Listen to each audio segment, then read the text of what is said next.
What's good, everybody? Welcome into Inside the Chill, Green Room. Con chill. Verte, mi nombre es Harrison Sanford. Nosotros hablamos de la NBA.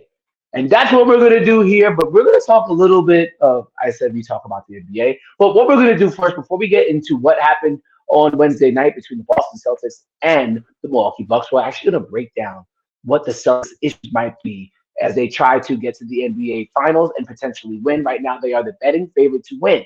Speaking of betting favorite, we've seen recently over the past 24 hours or so, two prominent players, one prominent player, one prominent coach, talk about the influence of sports betting in the NBA. Tyrese Halliburton, who talked about speaking with a sports psychologist, a sports therapist, about some of the issues that he might have on the court, and how he feels as if some people just view him as a prop bet. And then JB Bickerstaff, the head coach of the Cleveland Cavaliers, recently said that he has been receiving death threats because of bets that haven't hit or whatever it might be. People are unhappy with how his team has performed or how he has coached, and they have been threatening him and his family. Danny, you and I know it. Sports betting ain't going nowhere. It is a part of the fabric of sports in other countries, and now it is a part of the fabric of sports here in the United States, or as they would say, Estados Unidos. It is definitely a thing here, and it's not even legal in some of the biggest states in the country yet. It's not legal in California. It's not legal in Texas. It's not legal in Florida. When they become legal, and they will, betting is going to become an even bigger fabric of the sport of the NBA. So, with that being said, if you're a coach, if you're a player, how do you handle all of the tension from sports betting, particularly in this new social media world? Man, uh, I said betting isn't going anywhere, but it's sad to see some of these people go through this. And social media's been around for a while, and it's not going anywhere either. So the best way I said is find your avenues, find your escapes.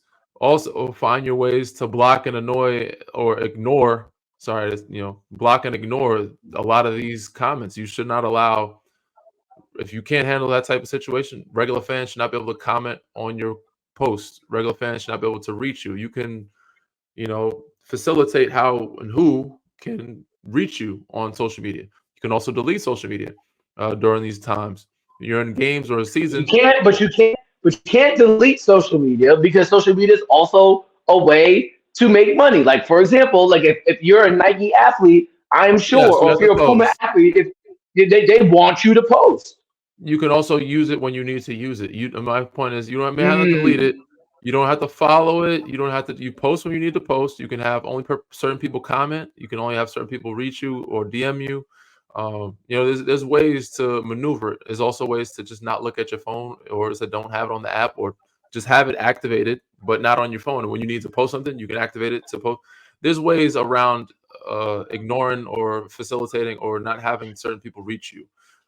It is a sad thing. You should be able to have social media and just be able to interact with your friends, follow your people. There's always somebody that has something to say, but that's just the nature of the business, and it's been like that for some time now since social media's been around, and it's going to be like that going forward because social media ain't going forever. nowhere either, and it's probably only going to get worse. So as betting gets worse, social media more platforms is now TikTok. There's all these other social media platforms, so you're going to see it everywhere. Lucky for me, back when I was younger, fortunately, it wasn't that big. Now it's gotten bigger, media. But yeah, eh, nobody's friendly should be threatened. Nobody should be in feel a danger and harm. That's not cool at all.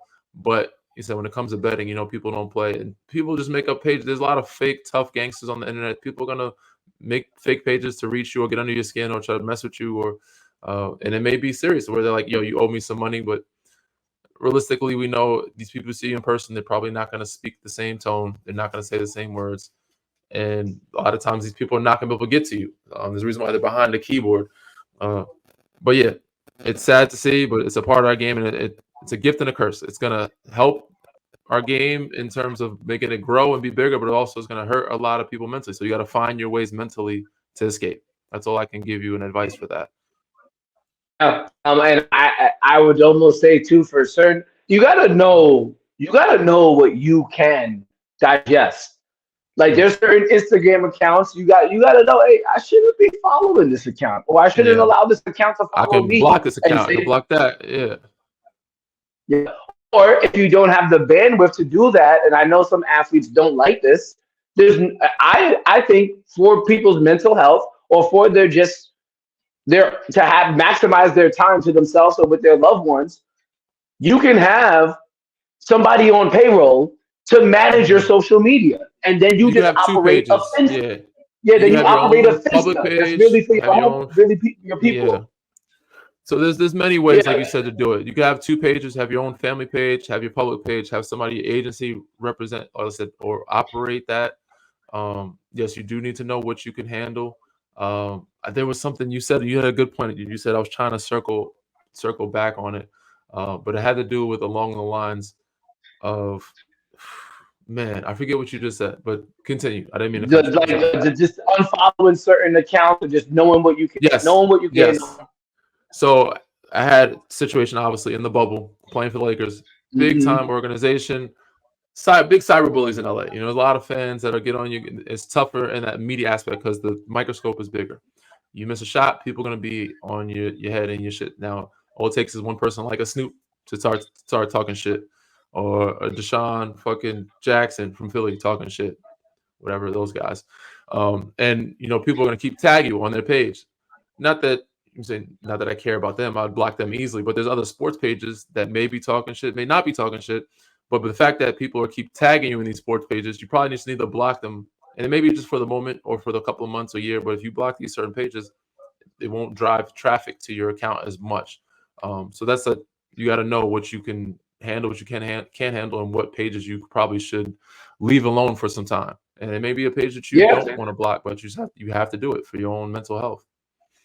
yeah, for sure. I remember that one time actually we had Alex Caruso on the show back Mhm. when we were in LA, and that clip there was y'all did the handshake with the Mhm. injection in the thigh because after you got drug tested, and Yeah. I laughed so hard. I laughed so hard, and that the clip went viral, not necessarily for the handshake y'all had, but it Mhm. went viral for the laugh. And I remember feeling like I remember like not liking that people were laughing at my laugh, and then I was like, it took me a while to be like, yo, I don't care. Like I am who I am.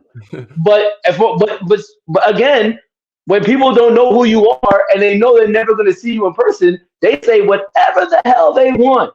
And we all think we're grown people. We can handle. Nah, there are limits to all of our tolerance for sure. And The you really got internet, to be. Is the you internet's gotta, crazy? and it's undefeated. You ain't gonna ever beat the internet. You gotta figure out ways to hone in on yourself, be secure with yourself, and kind of just ignore it, leave it alone for some time. But it's always gonna be there, and people say and do crazy stuff on the internet, man. And it never loses. It's undefeated. It's Never gonna loses. drag you. It's gonna kick you out. It might hype you up some, but it's undefeated, man. Yeah, and for sure. And then I actually want to use that to segue to a recent signing that we saw in the NBA. Kai Jones recently signed to a 10-day contract to play with the Philadelphia 76ers. Kai Jones, a former lottery pick, ISIS, seemed to have a lot of potential, but this past summer, he posted a series of concerning videos on social Mhm. media that eventually led to his departure from the Charlotte Hornets. He eventually played overseas, and I believe now the Philly front office has brought him in for this 10-day contract. And he recently did an exclusive interview with Shams Charania, and he kind of explained what was going on. He had lost both of his grandparents in a very short span of time, and he did not know how to cope with the pain of that. And it's not until he recently started seeing a sports therapist or a therapist in general and doing therapy that he was able to learn how to cope in a positive manner.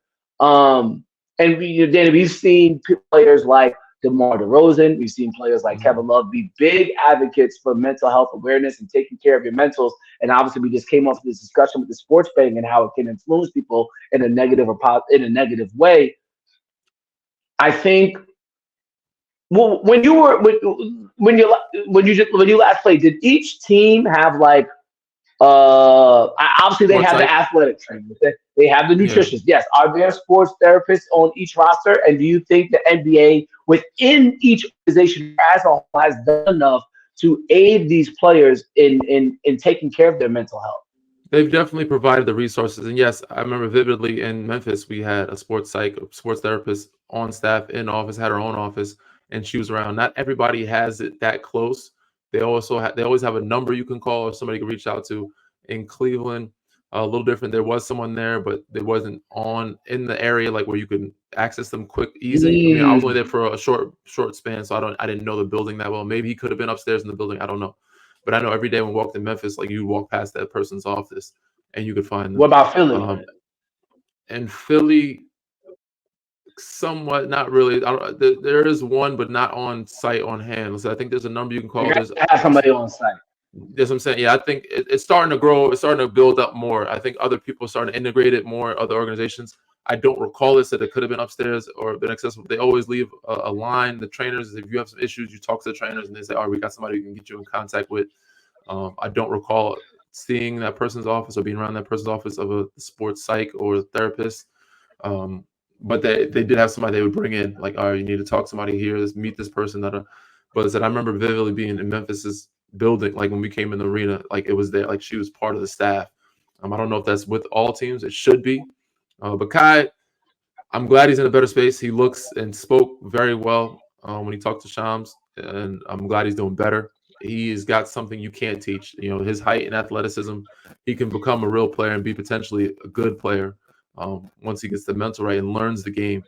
He's just behind the eight ball a little bit. And I said the mental health thing, it's tough. You know, losing loved ones is tough. And it said he's a young kid. He didn't know how to handle, how to cope with, and thinking about even dying. And didn't want to die that way. Like it's a tough thing to grasp as a kid or even an adult to like, oh, he's never Mhm. really experienced this. You know what I'm saying? So it's hard for people to understand it, or even if you've never been through it, you have no idea. So it's hard to compare or cope or let's understand certain people's backgrounds and family or foundations, how they were raised.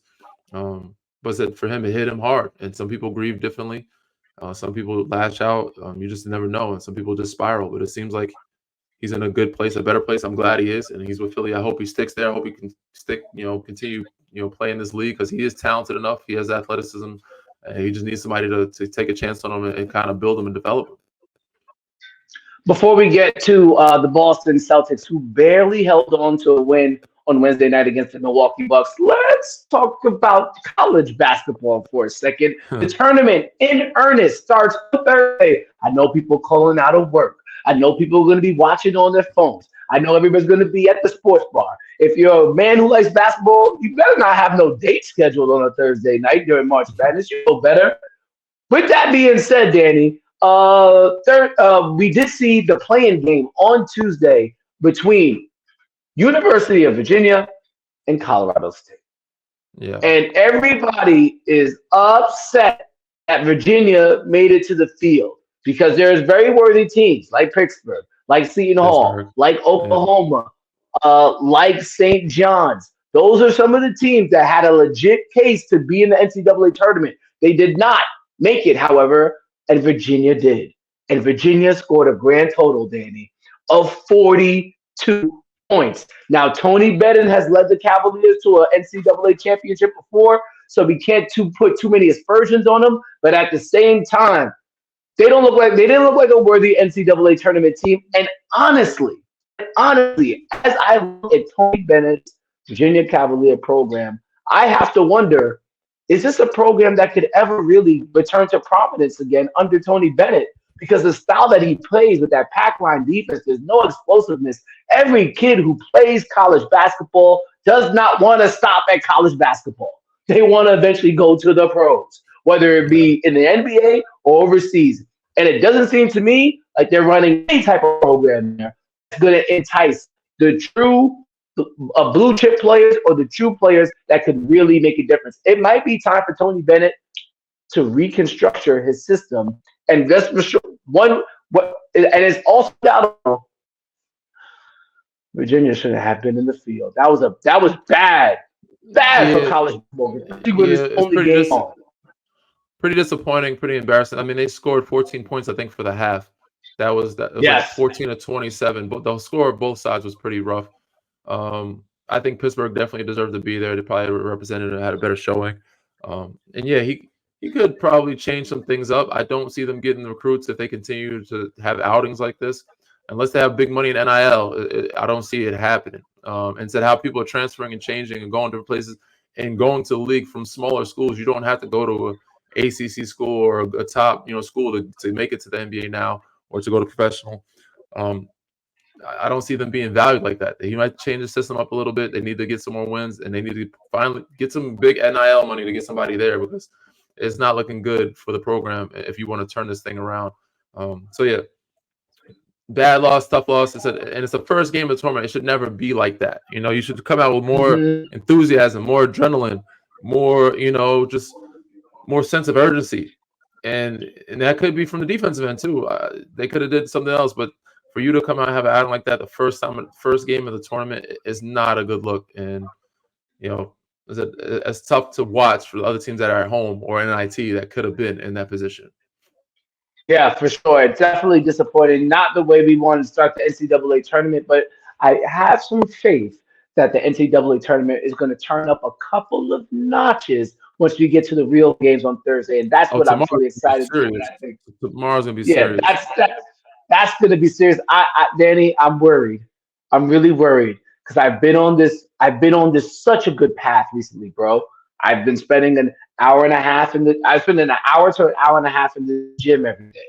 I've been teaching myself Spanish an hour every day, but I haven't had to deal with the distraction of the NCAA tournament. Usually, I'm done with everything I'm trying to get done before NBA games are on. But now we're talking about games at noon, games at 2. Somehow, some way, I'm going to have to lock in. It's going to be a challenge, but it's going to be a rewarding challenge The nonetheless. only way is that only way you have your dates is if she likes basketball too. The only way you can have your dates on Thursdays No, if she likes the sport. So yeah, we got no. There's no dating from Thursday to Sunday for the next 3 weeks. Point blank. yeah, It's a wrap. for sure. Yeah. All Unless she's right, a big fan as well, she could watch with you and he'll give you some insight. Yeah, that's Maybe. also true. That's also true. All right, let's talk about our topic, and that is the Boston Celtics, which again are the betting favorites to win the NBA title. And part of the reason why they're the betting favorites is because the East does not seem as difficult as the Western Conference. Obviously, the Western Conference has the reigning champions in the Denver Nuggets. They also have a team in the Minnesota Timberwolves. And those teams are not even the number one seed. The number one seed is the Oklahoma City Thunder. You still have threats in the Clippers. You still have threats in the Lakers. You still have threats in the New Orleans Pelicans, who nobody seems to be talking about. On the East, it seems pretty similar. Oh, and the Mavericks. But on the East, we know for Phoenix, yes. Oh, it's littered with talent in the Western Conference. And it's also some pretty good teams in the Eastern Conference, too. But the way Boston has played this year, 55-14 so far, 32-3 at home. They will have home court advantage throughout the entirety of the playoffs. They have locked that up for the most part. It seems as if they should be the favorite. However, they have performances every now and again that really scratch your head. You can go to when they got blown out at home by the Clippers. You can talk about when they lost to the Denver Nuggets at home and away. And tonight, they play the Milwaukee Bucks without Giannis Antetokounmpo. Go into the final quarter up. Let's see here. They're up 5 plus 8, 13 plus 5. They go into the fourth quarter up 18 points. 18 points, and they get outscored in the third quarter by 15. They barely hang on to a win against Damian Lillard, again with no Giannis Antetokounmpo, and they ended up getting a win, only by 3. Danny, as we look at the Boston Celtics and their candidacy to win the NBA Finals, can you give me 3 reasons why you can't bet them to win? Yeah, I give you more than that. Obviously, we know they can, but I feel like they're just a hard team to trust. And I'm going to tell you why. It's hard to trust them because the Boston Celtics we're speaking on, correct? They are just not. And I was talking with the other day. I did a couple radio interviews. I'm doing some of those with Audacy. It's been fun. It's been smooth. I did some with Cleveland. I did someone recently at Atlanta. And they talked about, do you think Boston, the killer instinct, do they lack that? What is going to give them that killer instinct? And for some reason, I think this year they've broken the record for like most blowout wins, 25-point plus wins or Yes. something like that. They should have blown. That should have been. They should have doubled it. It should have been in the water because the teams that they've played, they've won the games they're supposed to win for the most part. But it's the way they win that makes you not believe in them.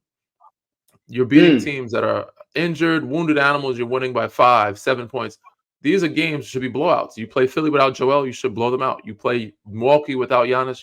If you're a powerhouse team, these should be statement games when they're playing and when they're not playing. You should be beating them by double digits. And when those main stars are not playing, you should be beating them by 20, 25 plus points. There's no way a team like this should keep up with you. And I think it's the lack of depth. That's the one reason why that they could not win the Mm. championship from the bench. The lack of maturity and killer instinct, I'll put that in the same category. And I guess the is of people having with the leadership and coaching. You know what I'm saying? People are not sure of Joe Mazzulla. I think he is good. I like him, but a lot of the fans, a lot of people on the outside looking in like, yo, if they had this type of coach, would they be better? Would they be this much more mature experience? If they had these type of players or a bench, would they have more killer instinct? Because they don't know how to keep their foot on the gas when it's necessary. Like you have an opponent down, you keep them down. You don't let up for any little bit or give them any type of confidence because you're in a series. All it takes is one shot and one game of a win for a team to get confidence and beat you in the series. You could be up 2-0. We've seen it happen, and teams come back and win 4-2. We've seen it in the finals. We've seen it in the Eastern Conference Finals, us against Milwaukee. We were down 0-2. Phoenix was up 2-0 to Milwaukee. There's no reason why you should have these type of lapses, mistakes, or let your foot off the gas. And it's obviously not the most sense of the urgent mode. You know, you should have some sense of, but Yeah, for sure. you're preparing for playoffs. And this time, especially against a team like Milwaukee, you got to let them know like you have no chance against us. So you should have somewhat of a sense of urgency and letting them know, like, look, no, you got to take advantage of these games, get better, be prepared, and show signs of like, yo, we're not giving you any light. Because if you do that in the playoffs, you can lose a series by giving a team any type of light or a shooter, give them one shot to make, and then now you're in trouble. You know, so you don't want Yeah. that. Yeah, I feel like the reliance on the 3-point shot when things are going well and when things are going poorly is just, it has to be concerning.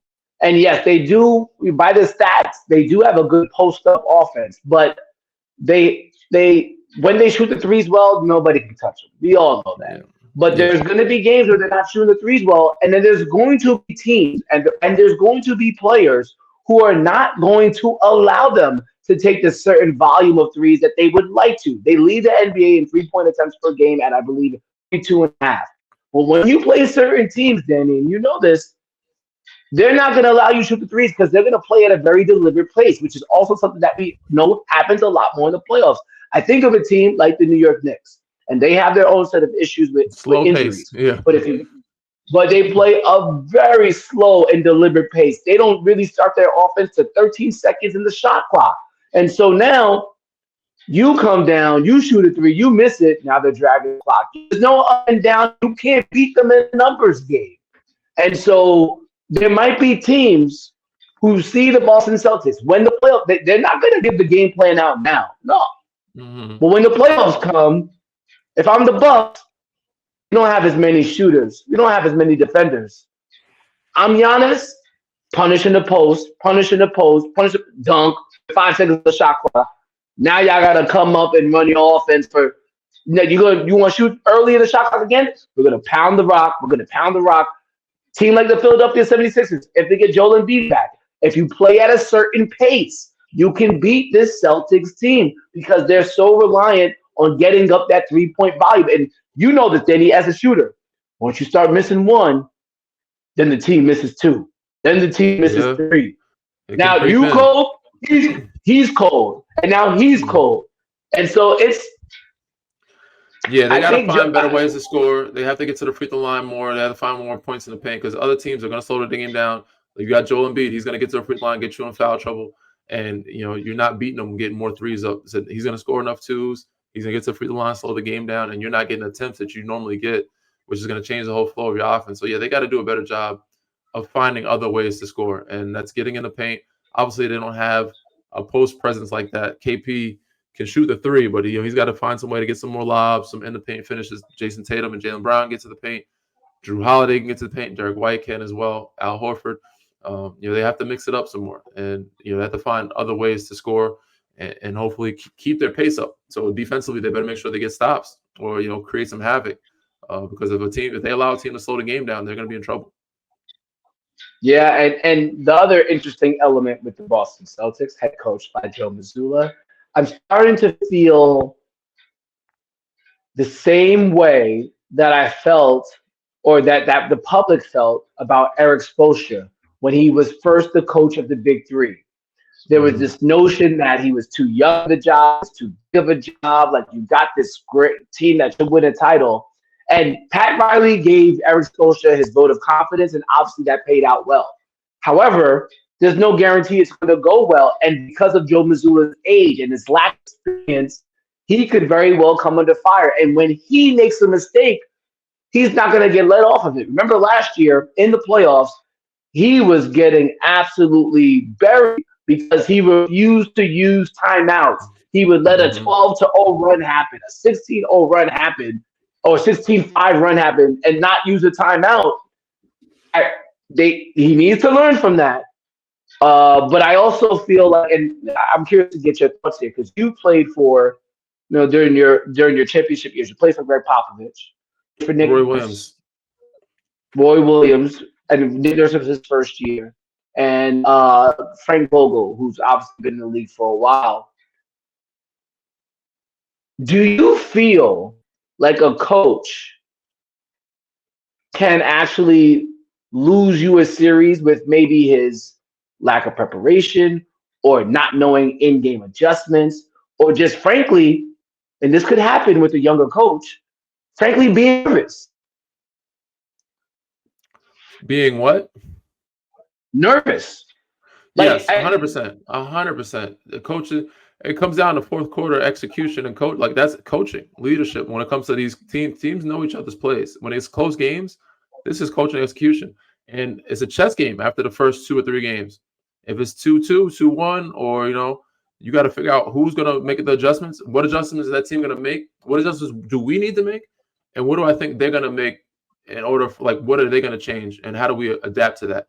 So we change this. What are they going to do differently to adapt to that? And what can we do to counteract that? So it's like, you got to figure that out. And if team coaches are not prepared, you're going to get smoked. You're going to get embarrassed. So yeah, definitely a teams could lose a series. But the only reason why I bring up Coach Williams is because he didn't believe in, he always made us fight through the runs. He didn't believe in using his timeouts that way. And I remember Ty Lawson mm, in the tournament one time kind of gave him some, like, he had a quote in the media. It didn't go well, it didn't sit well because he said Coach Williams didn't use timeouts. We had timeouts. He only used one timeout in like 30. Like, he said something along those lines. We got smoked by Kansas, and then from then on, I'm not saying he changed his ways. He might have used a little bit more when it got to the tournament time, but in the regular season, it's like, yo, you better. I'm not here to save you. You better figure it out, and that's okay. That'll get you prepared for those type of moments. I get during regular season, cool, but in the playoffs, you got to make sure you're prepared, you're ready, and you got to use those timeouts because you can't just let your team get beat up. But those experiences create, they build character. You do need those on a regular season. So yeah, I was okay with Coach Williams and how he did it. And I said when Joe Mazzulla even did it, it was the playoffs. A lot of people didn't like it, but I'm like, they're mature enough, they're old enough, they've been around, they need to figure it out. And they had TV timeouts. He didn't call timeouts, but they had TV timeouts where they could figure it out. You know what I'm saying? So it wasn't like there wasn't no time got together and then speak. So I'm not putting it all on the yeah, coach. But yes, a part of that is, coaching can definitely hurt you.